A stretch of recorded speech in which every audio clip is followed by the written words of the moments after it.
warahmatullahi wabarakatuh. Waalaikumsalam warahmatullahi wabarakatuh. Alhamdulillahirabbil alamin wa bihi nasta'inu ala umuri dunya waddin. Wassalatu wassalamu ala khatamil anbiya'i wal mursalin wa ala alihi wa sahbihi wa mawala amma ba'd.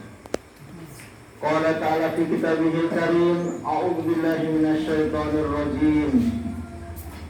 Ya ayyuhalladzina amanu taqullaha haqqa tuqatih wa la tamutunna illa wa antum muslimun. Wa qala aidan syahrul ramadhan alladzi unzila fihi al-Qur'anu hudan lin-nasi wa bayyinatin minal huda wal furqan. Wa man syahida minkum asyhara falyasum wa man kana maridan aw ala safarin fa iddatun min ayyamin ukhra. Faqala Rasulullah sallallahu alaihi wasallam, man ibtuliya minal banati fa ahsana ilayhinna kunna lahu sitrun minan nar. Wa qala aidan iqra'ul Qur'an fa innahu ya'ti yaumal qiyamati syafi'an li ashabi. Amma ba'd. Kaum muslimin dan muslimat, jamaah Islam dan tarawih rahimakumullah. Bersyukur kita kepada Allah Subhanahu wa taala karena Allah masih menggerakkan organ tubuh kita. Allah masih mengatur detak jantung. Allah masih mengatur desak nafas. Allah juga masih mengatur peredaran darah kita pada urat-urat yang sedemikian rumit dan halus. Namun Allah tidak pernah keliru karena Dia Maha segalanya. Masyaallah kaum muslimin, jamaah Islam dan tarawih rahimakumullah. Salawat beriring salam semoga senantiasa tetap tercurahkan buat junjungan kita Nabi besar Muhammad sallallahu alaihi wasallam beserta sahabat dan seluruh keluarga yang hingga ikut selanjutnya sampai akhir zaman. Kaum muslimin, jamaah Islam dan tarawih rahimakumullah. Malam hari ini kita sudah berada pada malam ke-17 Ramadan. Malam ini disebutkan bahwa malam ini menjadi malam yang mulia karena pada malam ini diturunkannya kitab suci yang mulia, yaitu kitab suci Al-Quranul Karim. Karena itu orang-orang yang hidupnya bersama Al-Quran pasti akan menjadi orang yang mulia. Karena malam diturunkan Al-Quran juga menjadi malam yang mulia. Bulan diturunkannya Al-Quran juga menjadi bulan yang mulia, yaitu bulan Ramadan. Malaikat membawa Al-Quran juga malaikat yang mulia, yaitu malaikat Jibril alaihissalam. Dan manusia yang membawa Al-Quran, yang menyampaikan Al-Quran kepada umatnya, adalah menjadi manusia yang mulia, yaitu baginda Nabi besar kita Muhammad sallallahu alaihi wasallam. Ada 3 hal yang saya sampaikan pada kesempatan ini yang berkaitan dengan ibadah puasa Ramadan. Setiap kaum muslimin pasti menyambut kedatangan ibadah Ramadan itu dengan rasa gembira, rasa senang. Kalau dilandasi dengan keimanan yang kuat, keimanan yang mantap. Maka dalam Al-Quran dikatakan, dalam hadis dikatakan, man shoma Ramadana imanan. Siapa yang berpuasa di bulan Ramadan dengan iman, artinya tidak akan berpuasa Ramadan bagi orang yang tidak punya iman.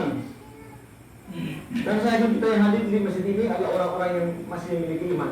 Amin. Kita benar-benar melaksanakan ibadah puasa Ramadan dengan imanan wahtisaban. Jaminannya apa? Ujira lahum ma taqaddama min dhanbi. Jaminannya begitu besar, akan diampuninya segala dosa-dosa kita yang telah lalu.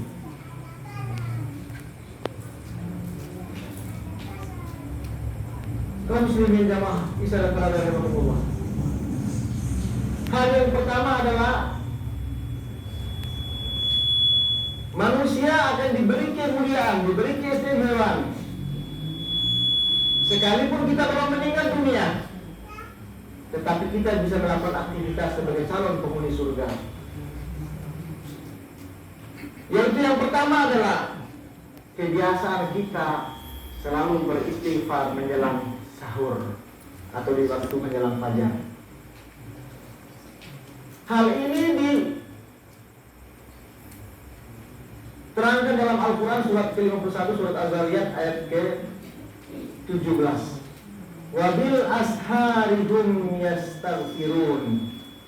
Orang-orang yang kebiasaannya setiap mau menjelang fajar pada waktu dia suka beristighfar. Karena itu Bapak Ibu hadirin sekalian, kalau kita bangun sahur dan puasa harus diawali dengan sahur, karena sahur itu ada keberkahan. Tasaharu fa innahu barakah. Makan sahurlah, karena dalam sahur itu ada keberkahan. Saya makan sahur, kita sisihkan waktu 5 menit, 10 menit kita istighfar.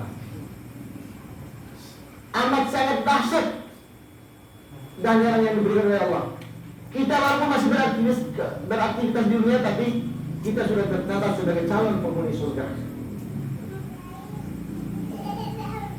Siapa yang tidak senang Bapak Ibu sekalian? Kita masih di dunia, tapi nama kita sudah tercatat sebagai calon penghuni surga.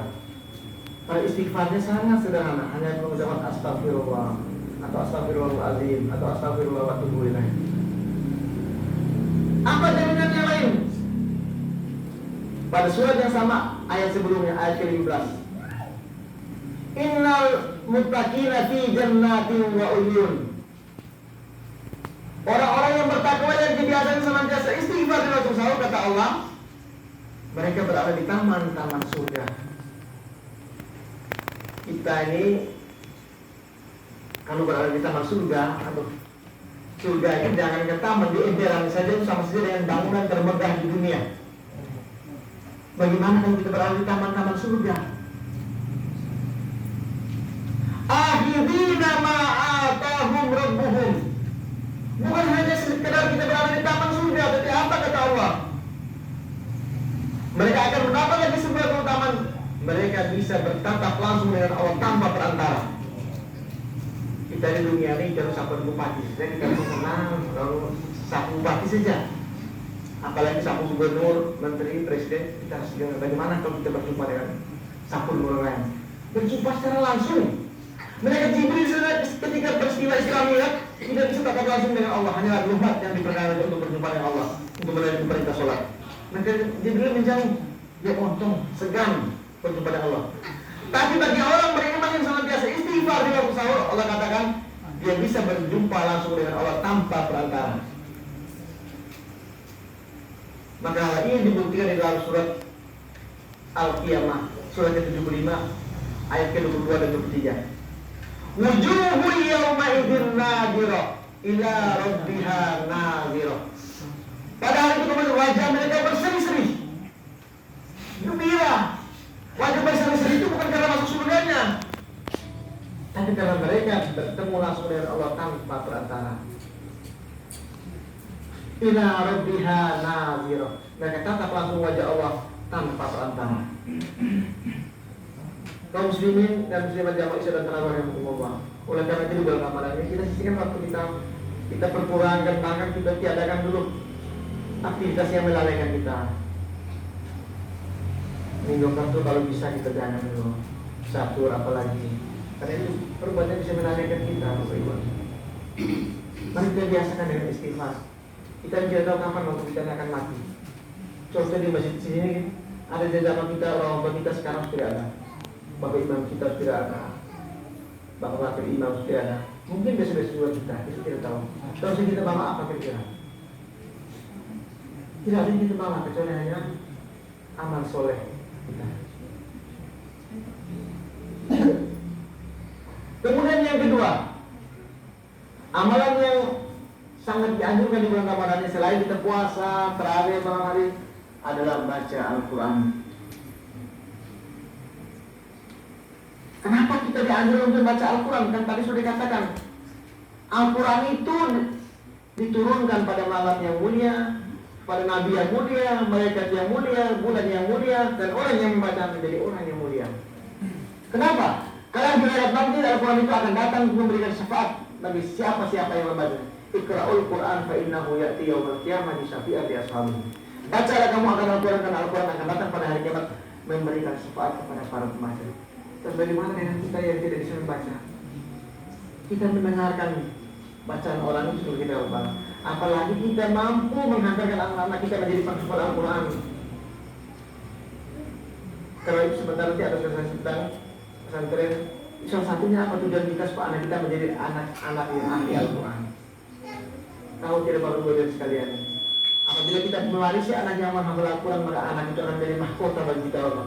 Betapa bangganya orang itu ketika dia mati bersama dengan anak-anak menghafal Al-Quran. Ada satu kisah nyata yang menarik, anak dari Lombok yang namanya Najah. Itu anaknya buta, tidak bisa berbicara. Menurut dokter, otaknya tidak berfungsi. Tapi begitu ajaibnya dia ini penghafal Al-Quran, bukan sekedar hafal semua halamannya, juznya, dan nomor surat huruf, hafal semua. Betapa luar biasa. Dia jalan tertati-tati pakai kursi roda, tapi tahu kita bahwa di akhirat ini dialah pelari yang tercepat, dialah jalan yang tercepat. Kita mungkin tidak tahu, kita mungkin jalan tertati, bahkan kita mungkin bisa jatuh jurang. Tapi dialah yang nanti bisa membawa kedua orang tuanya, bisa menuju ke surga Allah dengan jalan yang begitu cepat. Tidak bisa ngomong, tidak bisa bicara, tapi bisa menghafal Al-Quran. Ketika orang baca, sudah ditahu ini ayat ini, di surat ini ayat berapa ditahu. Tanpa tanpa ada Al-Quran, hanya kita baca, kita baca sendiri. Disebut itu yang dibaca itu di ayat sekian, halaman sekian. Begitu luar biasa. Itulah kemuliaannya Al-Quran. Al-Quran ini merupakan mukjizat terbesar bagi besar Muhammad SAW. Mukjizat yang abadi sepanjang masa sampai hari kiamat. Mengalahkan mukjizat Nabi yang lain, mengalahkan mukjizat Nabi Ibrahim AS yang dibakar tidak hangus, mengalahkan mukjizat Nabi Nuh yang bisa membuat perahu di atas gunung, mengalahkan mukjizat Nabi Nuh, mengalahkan mukjizat Nabi Musa yang bisa membelah lautan menjadi daratan. Artinya Al-Quran dia mampu mengalahkan mukjizat dalam arti bahwa bukan berarti meniadakan mukjizat ini, tapi mukjizat mereka itu akan hilang beserta dengan orangnya. Begitu orangnya wafat, mukjizatnya habis. Satu mukjizat Muhammad sampai hari kiamat, sampai dunia ini hancur baru hilang. Itulah keistimewaan daripada Al-Quran. Kemudian yang ketiga, kemuliaan yang diberikan oleh Allah bagi orang yang berpuasa, bahwa Allah menyediakan kita untuk masuk ke dalam surga melalui sebuah pintu. Fil jannati thamaniyata abwab fiha yusamma ar-royan. Di surga itu ada 8 pintu dan ada satu pintu yang namanya royan. Itu hanya disiapkan bagi orang-orang yang berpuasa. Kita yang berpuasa oleh Allah akan siapkan pintu royan untuk masuk dalam surga yang Allah SWT. Mudah-mudahan ketika kita melaksanakan ibadah puasa dan segala aktivitasnya, kita akan dimasukkan oleh ke dalam jannahnya melalui sebuah pintu yang namanya pintu royan. Kemudian yang terakhir, kita kaum muslimin dan muslimat dan masyarakat Allah, kita bersyukur bahwa Allah Ta'ala masih melihara kita. Oleh karena itu setelah waktu yang ada ini, mari kita gunakan waktu yang ada ini untuk kita senantiasa beristighfar kepada Allah. Kita bangun sahur, setelah sahur kita gunakan waktu sejenak, ajak anak istri kita istighfar, baca astagfirullah. Kalau tidak di masjid, di rumah, tapi afdalnya kita ajak mereka ke dalam masjid. Kemudian yang kedua, mari kita senantiasa membaca Al-Quran. Jadikan target kita bahwa dalam bulan Ramadan kita menghatamkan Al-Quran.